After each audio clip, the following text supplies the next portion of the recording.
हमारे ऊपर प्रभु की कृपा है, ये हम कैसे पहचाने? ये 8 लक्षण प्रकट होने लगते हैं जिसके ऊपर प्रभु की कृपा होती है। हमारे ऊपर प्रभु की कृपा है, ये हम कैसे पहचाने?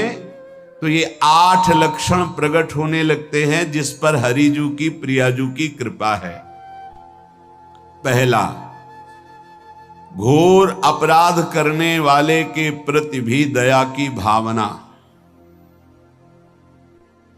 शांति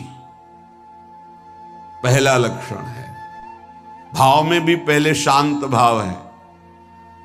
हमारे ऊपर श्री हरिजू की कृपा है, इसकी पहचान ये 8 लक्षण। पहला, शांति, अर्थात घोर अपराधी के प्रति भी गुस्सा ना क्षमा करना, यह हरि की कृपा का लक्षण है। देख लो भाई, घोर अपराधी शब्द तो जाने दो, जरा सा प्रतिकूल हो जाए तो लाख समझाओ पर भ्रकुटी तनी रहती है। भला ऐसा है? अपराधी पर भी क्षमा का भाव होना, ये हरि कृपा पात्र में ही होगा, अन्य में नहीं। तो अगर अपने हृदय में ऐसा लगे कि ऐसा नहीं है तो हरिजू से प्रार्थना करनी चाहिए कि कृपा करो, मेरे में सामर्थ्य आवे। दूसरा, अनुसूया, वो किसी भी के प्रति कभी भी कोई दोष दर्शन ही नहीं करेगा। दोष कथन, दोष श्रवण की तो बात जाने दो। अनुसूया, दूसरों के गुणों में दोष ढूंढना, ये नहीं होता। हरि कृपा पात्र में ये नहीं होता। ये सब भजन के नाश करने वाले। जैसे पहला अपराधी पर क्रोध कर देना, तो माया ने भेजा इसीलिए था कि तुम्हारे साथ व्यवहार ऐसा करे कि तुम क्रोध करो। क्रोध करोगे तुम्हारी ऊर्जा शक्ति नष्ट हो जाएगी, अध्यात्म में जो चलने की थी। और कहीं तुमने संकल्प कर लिया तो भजन शक्ति नष्ट हो जाएगी। तो अगर भजन बल है तो गया, जरूर उसको दंड मिलेगा, पक्का मिलेगा, 100% मिलेगा, लेकिन आप खाली हो गए। ना भजन करने की वृत्ति रहेगी और ना भजन रहेगा, दोनों बात। अनुसूया, किसी के सद्गुणों में दोष देखना, गुणों में दोष ढूंढना, ये हरि कृपा पात्र में नहीं होता। ये बहुत मंगलमयी बातें हैं जिससे हमारा भजन मार्ग पुष्ट होता है। तीसरा, वो बाहर से और भीतर से पवित्र रहता है, हरि कृपा पात्र। शौचाचार का ज्ञान होना चाहिए, वस्त्र आपके पवित्र होने चाहिए, ये बाहरी जल रज आदि के द्वारा बाहरी पवित्रता। और निष्कपटता, निश्चलता, सत्य भाव, ये अंदर की पवित्रता है। अगर कपट है, छल है, असत्य है तो हृदय मलिन रहता है।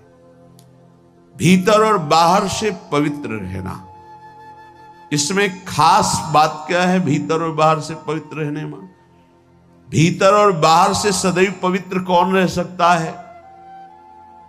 तो बोले जो पुंडरीकाक्ष भगवान श्री हरि का प्रियाजू का स्मरण करता रहता है, वो शवायाभ्यंतर शुचि, वो बाह्य और अभ्यंतर दोनों से पावन रहता है।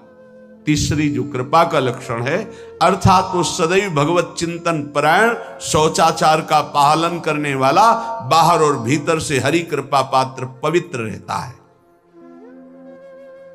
चौथा, ऐसे कार्यों का अनुष्ठान न करे जिनमें हमारा भजन छूटता है, जिनमें सत्य छूटता है, जिनमें भगवत भाव छूटता है। जैसे आपके ऊपर कृपा हुई, आप भगवत मार्ग में चल रहे हैं, अब आप ऐसे संसारिक कार्यों का अनुष्ठान कर रहे हैं जिनमें आपकी चित्तवृत्ति बिल्कुल भगवत विमुख हो रही, तो जीवन का लाभ क्या होगा? लाभ तो है भगवत स्मरण सहित। कल एक ने प्रश्न किया कि मैं खाता तो नहीं हूं लेकिन मांस के दुकान में मांस बेचता हूं, होटल आ, क्या उचित है? ये उचित कैसे हो सकता है? तुम और भी तो व्यापार कर सकते हो।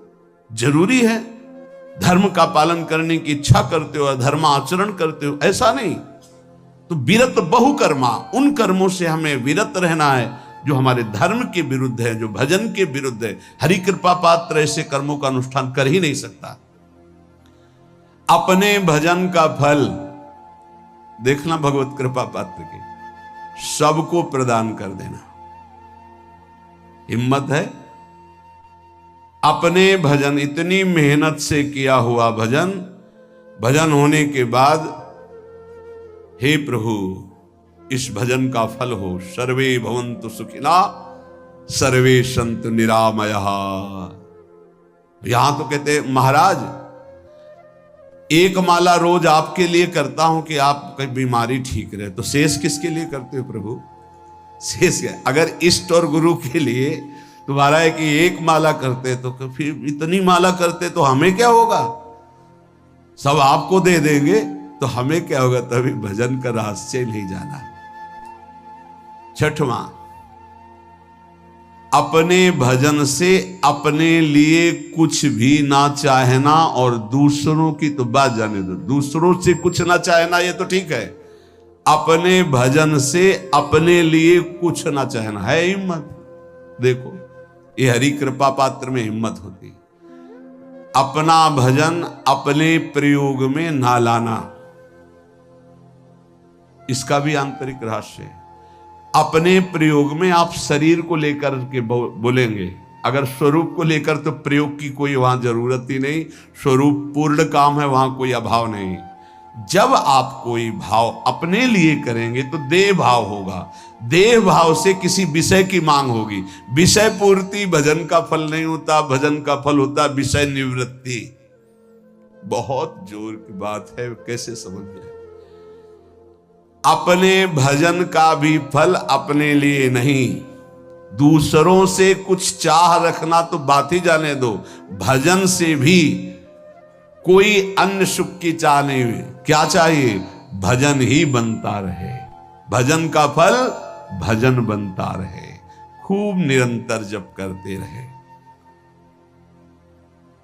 सातवां, किसी भी मान सम्मान कीर्ति पद प्रतिष्ठा के मिलने पर हृदय का असंतुष्ट हो जाना, यह हरि कृपा पात्र का लक्षण होता है। प्रणाम नमस्कार जय हो तो हृदय में असंतुष्ट हो जाना चाहिए। कोई किंचन मात्र अभिमान न उदय हो जाए। प्रभु बचाओ, ये माया की चकाचौंध से बचा लो नाथ। कौन सा अपराध बन गया कि आपकी जय की जगह यहां हमको ऐसा सुनना पड़े। मान प्रतिष्ठा कीर्ति जिसके लिए बड़े बड़े लालायित रहते, हरि कृपा पात्र को विष की तरह चुभती है। और आठवां, किसी भी प्राणी समुदाय से संबंध ना रखते हुए सब पर दया की भावना, सब पर कृपा की भावना, सब पर करुणा मैत्री, पर किसी से ममता नहीं। ये सूत्र बहुत व्यवहार में प्रयोग करने योग्य है। सबसे करुणा और मैत्री, पर किसी से ममता नहीं। करुणा तो करी भरत जी ने, मैत्री भी की मृग से, पर ममता रहित नहीं रहे। ममता कर ली तो अगला जन्म हिरण का हो गया। ममता नहीं रखी। निर्ममो निरहंकारा, करुणा मैत्री तो करनी है, जैसे इसमें आदेश है, गीता में जी आदेश है, अद्वेष्टा सर्वभूतान मैत्र करुणैव च, पर निर्ममो निरहंकारा, ये साधक की चतुरता है। प्राणी मात्र पर दया कृपा करुणा मैत्री, पर ममता नहीं। ममता किसी से, और यहां करुणा मैत्री ये तो गायब हो गई, केवल ममता रह गई है। अपने शरीर से ममता, शरीर संबंधियों से ममता, विषय भोगों से ममता, यही जहर है। संबंध में ये ममता ही जहर है, विचारों में अहंकार जहर है, कर्मों में ये आसक्ति जहर है। इसी जहर को मिटा दे तो जीवन मुक्त महापुरुष कर्म करते हुए, विषय सेवन करते हुए, वार्ता करते हुए, विचार करते हुए, बिल्कुल जहर रहित उसका जीवन हो गया। तो ये 8 बातें हरि कृपा पात्र में होती है, इनको बार बार सुनना और हृदय में धारण करना।